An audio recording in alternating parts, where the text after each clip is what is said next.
Hey, what's up? My name is Brooklyn. Welcome back to my channel. Today we're doing a list of kind of habits that really changed my life and that can genuinely change anyone's lives if you just put them into practice. So first of all, I want to apologize for not posting when I said I would. It's kind of hard to get into this thing. It's hard. It's a little hard, girl. It's a little hard. But I'm trying. And I'm here. I'm showing up. That is what matters. I really found this list beneficial because it kind of just put everything out there. You can kind of see. Pretend you didn't see that. Yeah, honestly, every single one of these habits changed my life. And I mean, not just doing this and then bam, everything was perfect, but these habits kind of really help you get into the groove of things and really, change your life yourself. So without further ado, I'm gonna get right into this list because y'all been waiting for it. The first one I have is pretty basic, but journaling. I get this one is super basic, but it's genuinely so beneficial. Journaling promotes self-discovery, it promotes your expression, it promotes literally everything. Honestly, journaling has helped me realize how pathetic I'm being at points, how I'm in the wrong. It's helped me recognize so many things. It can also help you process emotions or go through events in your life that you don't want to talk to anybody else about, because honestly, keeping things to yourself is a big girl move. It's something that all of us need to practice, me included. Journaling honestly really helps so you're not throwing everything on someone else or keeping it all inside, because both of those things are not good for you, not even a little bit. I am a huge believer in using yourself to help yourself. And obviously it's nice to be able to talk to somebody else, but sometimes we're not comfortable spilling everything. And I know I'm not comfortable telling my friends absolutely everything that goes in my mind. It's just better to have an outlet for yourself where it can, it's only gonna be read by you. And then on the plus side, you can literally go back and see how bad you were doing or how good you're doing now, or there's just so many upsides to journaling. I can't think of a downside at all. In this way, you're able to look back on everything and discover more and more about yourself. So journaling definitely it's gotta go on this list because I'm just a huge fan. And whether it be traditional journaling or maybe you write poetry or maybe you stories, just honestly, I think putting a pen to paper is just, that's where I found myself really, because if you don't do any self-discovery, how do you even know who you are, honestly? Because if you're not looking inward, you're not gonna be able to, how do I put this? You're not gonna be able to you're not gonna be able to do a lot of stuff, because why if you don't know yourself and love yourself, why should other people know you and love you? Hard truth, but I'm so for real, that's genuinely how I feel. Okay, another basic one, but reading. I know it's super whatever, traditional, but it's so vital. Not only does it help your cognitive function, but it can expand your philosophies, your views, just everything. Reading just helps you learn, and it helps you seriously develop yourself in other ways. Journaling obviously is amazing, but you're kind of redundant. You already know you think these things, but with reading, you can help expand your palette, if you will, and learn new things and new ways to be. And just there's so many books out there, literally anything you're interested in, I 100% guarantee you there's a book about. So just I think that knowing other people's point of view on topics that we're interested in is something that should be done, because our point of view isn't the only one that's important, you know what I mean? Some helpful books that I've read throughout my journey, Dopamine Nation is really good. It kind of teaches you how dopamine really is in your brain, and there's just a lot of, it's very interesting. I think I might do a couple book talks on here, honestly, because I would read it and you wouldn't even have to read it, but I'd give you all the information and whatnot. I'm looking at myself again.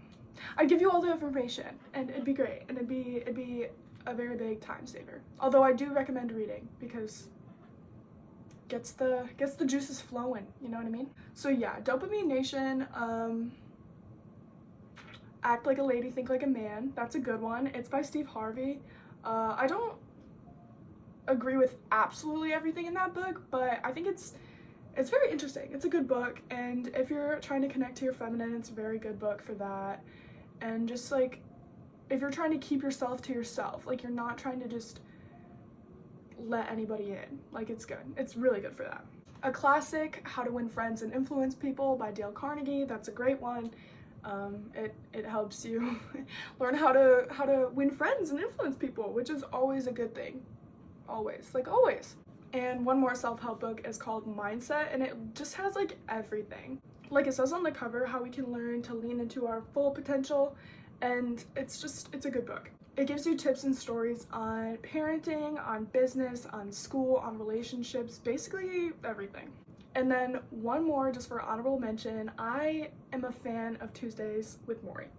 That book is honestly such a good one. It really just makes you think. Like, it's about, you probably already know, you probably like heard about it in school, but it's about a younger guy who reconnects with one of his professors, and his professor, I think of ethics actually, and he's dying. He has an uncurable disease, which is very painful, but still he seems to enjoy life and be grateful for what he has. So that's another really good one that I like.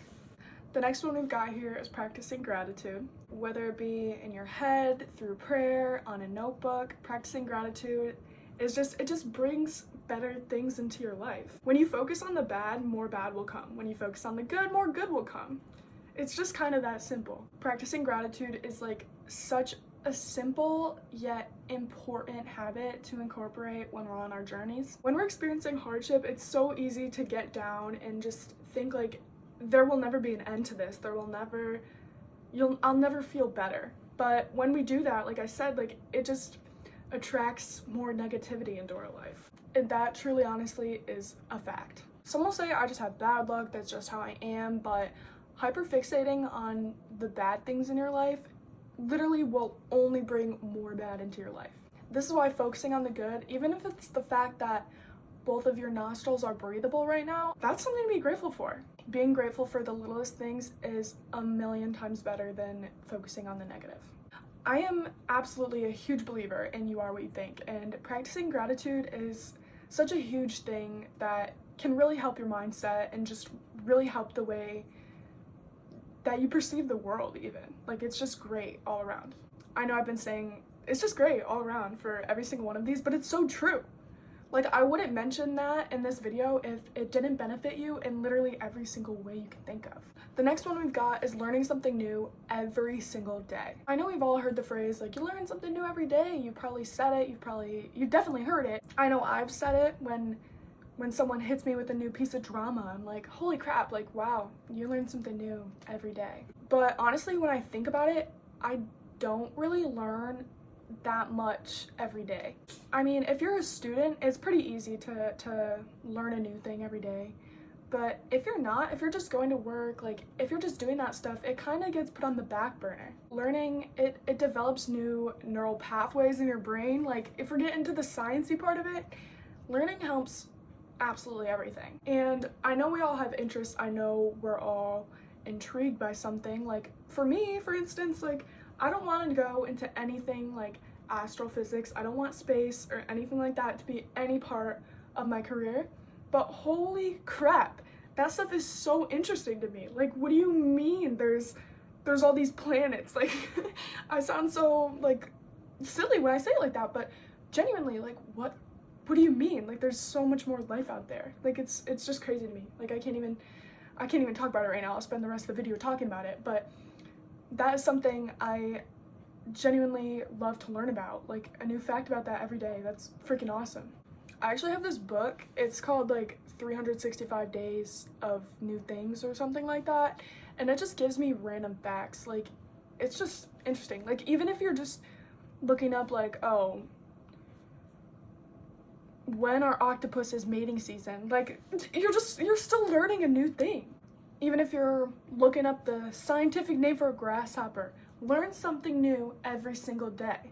I'm gonna challenge you to get a new podcast, get a new book, get a new infographic, start watching a new YouTube series. Like just learn something every day. And honestly, this video counts. Like, if you learn something from this video, good job. Like, that counts. You learned that today.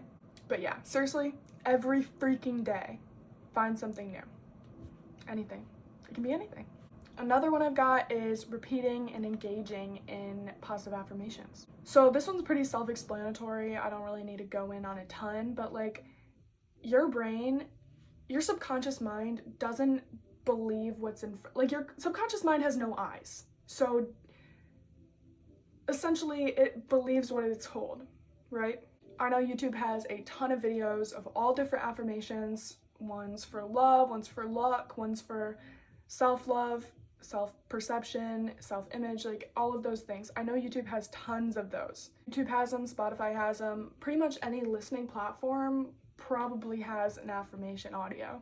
You can even make your own affirmations. Like, I personally have a notebook dedicated just to affirmations, just to scripting out my dream life, just to scripting out like what I want to happen, and things have genuinely happened. Like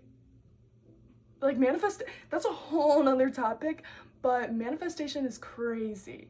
It's a whole nother topic, not getting into that right now. But repeating and writing positive affirmations is manifestation, and it works to the core. Absolutely it works. In the notebook that I write down like my ideals and whatnot, I always I make sure to take a few deep breaths, like enter a very calm meditative state before I start writing everything down. And this isn't like needed, but it definitely helps because it really gets you in that I'm gonna be good mindset, you know? So yeah, really feeling good before you start repeating affirmations, it can definitely make a difference in attracting what you will have once upon a time. The next one I've got is prioritize sleep. Like, this is kind of, all of these are basic ones, but this one, holy crap, is huge. No, this one is actually so big. Like, not getting enough sleep is worse for you than smoking, than drinking, than doing meth. Like, it's so bad. I mean, I think it's worse for you than doing meth, but I haven't looked that up or anything. But I know it's worse for you than smoking and drinking. I just know that I and every other person in the world feels like complete shit when we don't sleep well, because sleep is where your body regenerates. It's where your mind heals, where you rest. Like, it's just, once again, it's all around beneficial. Like, getting good sleep should be your number one. And if you're one of those people that's like, I function better on low sleep, like, I'm more productive when I don't have that much sleep, it gives me more energy. Like, you're just lying to yourself. Like, you are a fibber, because no, you don't. Like, your body's gonna compensate for it, like, in the beginning, but it's gonna get way worse. Like, you're gonna crash, and it's just, it's not worth it. Not only that, but like, your brain function will decline. You'll be way more susceptible to anxiety, depression, and just like overall you're gonna be a way more unhappy, ugly, sad, grouchy person. I mean, if that's who you want to be, go ahead, do it, girl. I mean, I can't stop you. But if it's not who you want to be, get like 8 damn hours of sleep. I know not every one of us can get that much sleep, but just try to get as much as you can, because sleep is such a huge thing for every single person. I've got to pick this up, but the next one I've got is talk to somebody new every day. Or maybe not every day. I don't see someone new every single day, but if you're not talking to someone new in a new environment, what are you doing? Like, if you're trying to be the baddest you're ever gonna be, how are you gonna do that without talking to everyone, without networking with everyone, without being friends with every single person you meet? Okay, maybe that's unrealistic. You're probably not gonna be friends with every single person you meet, but at least try. And another thing with talking to people, it just breeds confidence. And even if you're not confident in yourself, like, the fact that you are out there engaging in conversation with people you don't even know, it exudes confidence. It makes you look confident, and in turn makes you feel confident. And trust me, I completely understand social anxiety. I understand all of that. And if you're not comfortable just right out the gate just being like, yo, my name is blah blah blah and I like blah blah blah, like, if you're not comfortable doing that, you can definitely start little. Starting little is still starting, you know? Start with the people you already have around you. Practice keeping eye contact and staying in the conversation. Maybe even take deep breaths before you go into a new room, before you go into any stressful situation. The key to destroying fear is to center yourself before going into anything that creates fear within you. Like, trust me, you're not gonna regret it. And if you embarrass yourself, which you most likely won't, just think, we're on a floating rock. Like, it literally does not matter. I guarantee you those people will not be thinking about it in the next half hour. Like, it's just not that big of a deal. Remember that this is your world and everybody else is just living in it. Not only does being kind help them, but it helps you. So if you're really dedicated to making your life better, be kind, be funny, be friendly, just be slay all around. All right, the second to last tip I've got is to engage in prayer or meditation. Whether you believe in a God or not, you can pray. Even if you think you'll feel stupid, awkward, whatever, you can pray. It's just like talking to yourself, genuinely. Because in all reality, God is within each and every one of us. God is your friend. God is somebody that you can always turn to no matter what. Prayer and meditation just connect you more deeply with your higher power and your higher self in all reality.